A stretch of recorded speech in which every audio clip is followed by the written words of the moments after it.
ज़रूर सुनाऊँगा। ये 2003 की बात है, 20 साल पहले।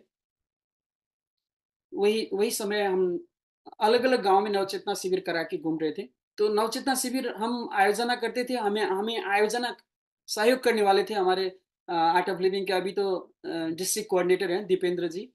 और हमारे सत्संग में साथ देने के लिए विष्णु अधिकारी, कपिल, बबलू, दामोदर, माधव, जानुका, ललिता, माया, ये सब पागल की तरह सत्संग में भजन करने के लिए आते थे। और गांव के पूरे लोग 400, 500, 600 लोग अ, शिविर में सहभागी होते थे। 5 दिन का शिविर होता था।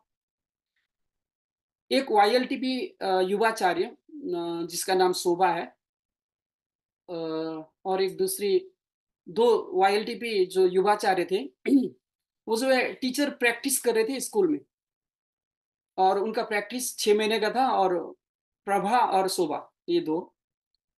और उन्होंने मुझे रिक्वेस्ट किया कि आप क्या हमारे स्कूल में पूरे बच्चों के लिए बाल चेतना शिविर करवा देंगे, नवचेतना शिविर करवा देंगे, 12-13 साल के ऊपर के बच्चों के लिए नवचेतना शिविर।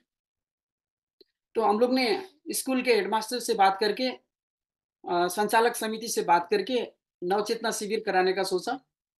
और पूरे ग्राउंड में करीब 600 बच्चों के लिए कारपेट का व्यवस्था किया हमारे वॉलेंटियर ने। और नवचेतना शिविर शुरू करी। 3 दिन, 4 दिन, 5वें दिन तक बच्चे जो भी बोला जाए वही करने के लिए तैयार हो रहे थे। गाँव में किसी ने, जो सुराकी करते हैं, उन्होंने माओवादियों को ये लगाया कि बच्चों को बिगाड़ रहा है, धर्म सिखा रहा है, भटका रहा है। तो उन लोग 5 दिन तक तो कोई बदमाशी नहीं किए, लेकिन वो शिविर खत्म होने के बाद उन लोग आए, 3 लोग, सामान्य वेशभूषा में। तो आयोजना करने में हमारे अभी अभी जो टीचर बन चुके हैं, एक है रेशम जी और एक मोहन जी। उन लोग थोड़ा पहले निकल गए थे। और एक सीधे से थे गोपाल जी, जो बैंगलोर आश्रम में गुरुदेव के नजदीक में आपने देखा होगा, मोटा सा पंडित जी हैं, वासुदेव उसके पिता हैं, वासुदेव आर्य, मोटा सा है, पूजा में, रुद्र पूजा में विशेष। तो वो गोपाल जी थोड़े सीधे भी हैं और मेरे बिल्कुल अच्छे मित्र। उन्होंने, मेरे साथ ही थे। तो माओवादी के लोग आकर बोल रहे हैं कि आप थोड़ा इधर आइए। तो मुझे वहाँ उधर साइड में ले जा रहे थे। तो गोपाल जी ने सोचा शिविर के बाद शायद मिठाई-विठाई खिलाने के लिए गुरुजी को ले जा रहे हैं, तो मैं भी चलता हूँ। मेरे पीछे-पीछे गोपाल जी भी लग गए और हमें एक घर में ही ले जाके एक अंदर कमरे में बंद किया गया। 1-2 आदमी बाहर बंदूक-वंदूक लेके दुनिया को देखने के लिए थे। और जो आयोजना कर रहे थे, शोभा और प्रभा, वो तो डर गए। उनको पता चल गया कि अब ये माओवादियों द्वारा, उस समय क्या होता था कि वो बिल्कुल खतरनाक समय था। लोगों को सफाया कर देना, मार देना, अंग-वंग कर देना, गायब कर देना, बिल्कुल सजाए देना, ऐसा ऐसा था। उस समय बहुत खतरनाक समय था। तो अंदर ले जाने के बाद वो खिंचाई शुरू हो गई कि तुम लोग यहाँ बच्चों को बुद्धि भ्रष्ट कर रहे हो, धर्म सिखा रहे हो, है ना? और वो इंडिया का गुरु को मानने के लिए यहाँ पर तुम लोग मजबूर कर रहे हो। तो क्या था कि हम अपने दिल से गुरुजी के प्रति समर्पित होकर और विश्वास करके लगे हुए थे ना, डर नाम का कोई चीज़ नहीं था। क्योंकि कोई लेना-देना बाहर से कोई था ही नहीं, अंदर से कनेक्शन की बात थी। तो उनके साथ लंबे समय तक डिस्कस हुआ।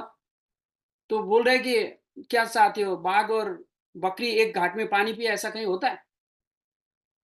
हाँ, हमने कहा हाँ, होता है। अगर संतुष्ट है, तृप्त है बाघ और बकरी, तो एक ही घाट में पानी पी सकते हैं। हमने ऐसा कोई उपद्रव नहीं किया, उल्टा नहीं किया, बाघ और बकरी को एक घाट में पानी पीने वाला। हमने तो, जो भी 600 बच्चे थे उसमें मुस्लिम भी हो सकते हैं, उसमें ब्राह्मण भी हो सकते हैं, उसमें निचली जात का भी हो सकते हैं। हमने तो सबको एक समान तरीके से ओम का चैंट करवाया, राम ध्यान करवाया, पॉजिटिव बनने के लिए कहा। ठीक है, आप लोग समाज के लिए, देश के लिए बंदूक लेकर लोगों को मारकर चेंज लाना चाहते हो। हम तो लोगों को ज्ञान देकर, ध्यान कराकर, भजन कराकर चेंज लाना चाहते हैं। आखिर एक ही मिशन तो है। तो बहुत देर डिस्कस होने के बाद में उसने लास्ट में क्या बोला कि तुम्हारे अंदर कोई भी खोट नहीं है, इसलिए तुम बिल्कुल बेझिझक उत्तर दे रहे हो और अच्छा मिशन चला रहे हो। अब तुम आगे जा सकते हो, आगे बढ़ सकते हो, अगर कोई भी अवरोध हो, तो मैं तुम्हें साथ देने के लिए हूँ। उसने बताया कि कोई कोई कोई जो है अ, वो जो शिविर के बारे में विरोध कर रहा था, उल्टा बोल रहा था। तो इस वजह से हमने आप लोग को पकड़ा है। रात को 9 बजे के करीब घर में पूरा अली-गली हो गई थी। रोना-धोना हो गया था, अब पता नहीं कहाँ ले जाएँगे, क्या कर देंगे। और वो शिविर आयोजना कर रहे थे, उनकी सब छुट्टी-वुट्टी गायब हो गई थी। पर गुरुदेव की कृपा से देखिए, उल्टा क्या बोला, अपना उपनाम बताया, अब कहीं भी शिविर कराओ, अगर कोई अवरोध करे तो मेरा नाम ले लेना। ये गुरुदेव की कृपा थी।